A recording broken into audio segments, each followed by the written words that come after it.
Yesmin con Jesús, América Latina. Señor mío y Dios mío, creo firmemente que estás aquí, que me ves, que me oyes. Te adoro con profunda reverencia. Te pido perdón de mis pecados y gracia para hacer con fruto este rato de oración. Madre mía Inmaculada, San José, mi Padre y Señor, Ángel de mi guarda, interceded por mí. Leeremos hoy en el Evangelio de la Misa que en aquel tiempo, cuando Jesús y sus discípulos terminaron la travesía, tocaron tierra en Genesaret y atracaron. Apenas desembarcados, algunos lo reconocieron y se pusieron a recorrer toda la comarca. Cuando se enteraba la gente dónde estaba Jesús, le llevaban los enfermos en camillas. En la aldea o pueblo o caserío donde llegaba, colocaban a los enfermos en las plazas y le rogaban que les dejase tocar al menos el borde de su manto. Y los que lo tocaban quedaban sanos. Bien, en este pasaje del Evangelio de San Marcos, como en muchos lugares más, vemos que la experiencia de la curación de enfermos ocupa gran parte de la misión pública de nuestro Señor. Y nos invita quizás hoy a reflexionar sobre ese sentido, sobre ese valor de la enfermedad en todas las situaciones en que la persona pudiera encontrarse. Hemos vivido ya más de un año en este tiempo de pandemia y donde quizás muchos de nosotros hemos tenido cercana a personas enfermas, hemos tenido también cercanía de la muerte, de personas queridas, amigos. Bueno, aparte de las enfermedades normales de la vida. Bueno, pareciera que el sufrimiento es casi inseparable de la existencia de la vida del hombre, que además tiene una dimensión subjetiva, como un hecho personal. Es irrepetible. El sufrimiento de cada hombre parece como que es intransferible, ¿no? También es un poco inefable. Bueno, está el sufrimiento físico, como sabemos, y el sufrimiento moral. Cada uno tiene su medicina concreta. El físico, pues, alguno lo alcanza la medicina. En todo caso, la enfermedad forma parte de la experiencia humana. No es posible habituarse a ella, no solo porque a veces resulta pesada, resulta grave, sino porque hemos sido creados para la vida, ¿no? Para la vida plena. Dios es la vida, ¿no? Dios no es la enfermedad. Y justamente nuestro instinto así interior nos hace pensar en eso, en que Dios es la plenitud de la vida. Vida eterna, vida perfecta. Y cuando somos probados por el mal y nuestras oraciones parecen vanas, bueno, a veces surge en nosotros la duda y nos lleva a preguntarnos, ¿no? ¿Cuál es la voluntad de Dios aquí en esto, no?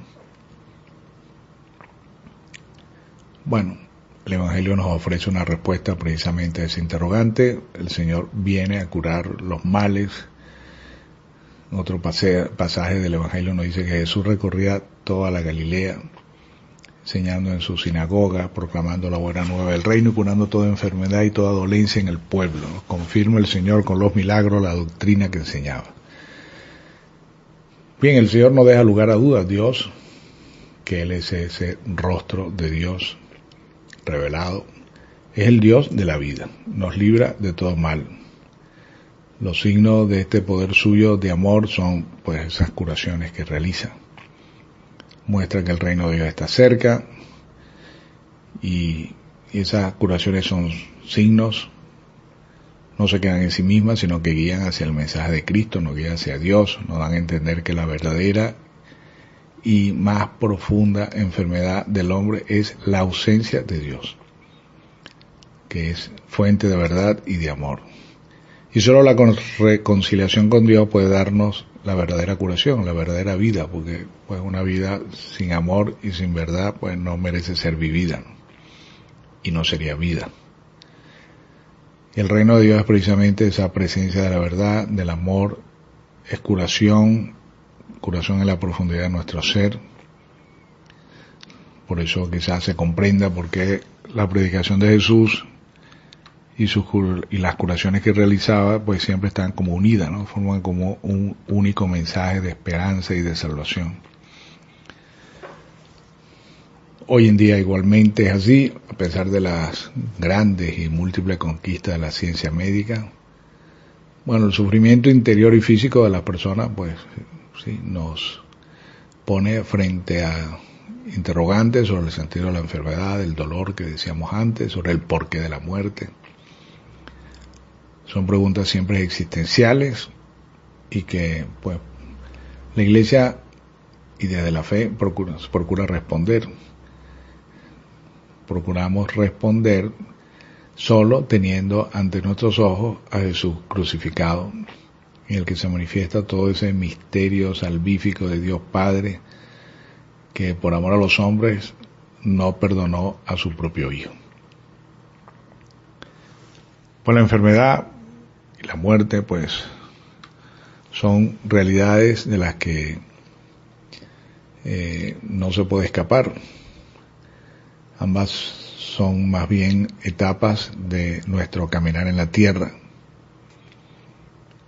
y tiene que ver con ese misterio de amor, ese misterio del amor y el dolor, o el amor y el sufrimiento, o el amor y el sacrificio, que parecen que van juntos, e incluso humanamente es así.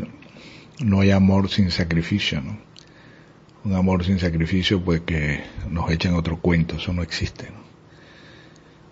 Tanto amó Dios al mundo que le dio a su Hijo único para que todo el que cree en Él no perezca, sino que tenga vida eterna. Bueno, estas palabras del Evangelio, el amor es también la fuente más plena de esa respuesta a la pregunta sobre el sentido del sufrimiento. Indica que esta liberación tiene que ser realizada por el Hijo único mediante su propio sufrimiento, como Él lo hizo. Y en ello se manifiesta pues el amor infinito, tanto de ese Hijo único como del Padre, que por eso nos dio a su Hijo. Y este es el amor hacia el hombre, el amor por el mundo, el amor salvífico, un amor sufrido en la cruz. El Señor nos da su vida para la salvación nuestra. Y además nos da a entender que pues la enfermedad, el sufrimiento, pues bueno, es culpa del pecado, concretamente del pecado original que hemos heredado. Nos han quedado las cicatrices de ese pecado original, y esas son las cicatrices que a veces están muy a flor de piel. Por eso pues la enfermedad hay que llevarla con ese sentido sobrenatural, si no es difícil conseguirle un sentido. También las personas enfermas son una vía privilegiada para quien las cuidan, para encontrar a Cristo, para acogerlo, para servirlo. Curar a un enfermo, servirle, es pues servir a Cristo. El enfermo es otro Cristo, y muchas veces es un tesoro que tenemos y que no sabemos valorar convenientemente, ¿no? Los enfermos están más cerca del Señor, están más cerca de Dios, porque Él vino a curar precisamente a ellos, a los enfermos, ¿no?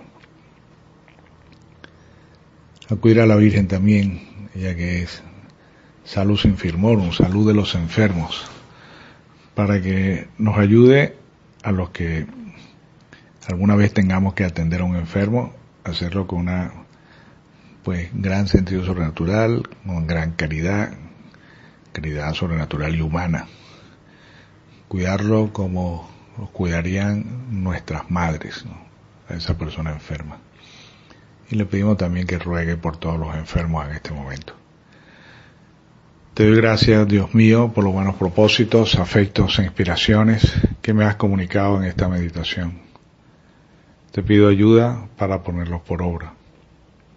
Madre mía Inmaculada, San José, mi Padre y Señor, Ángel de mi guarda, interceded por mí.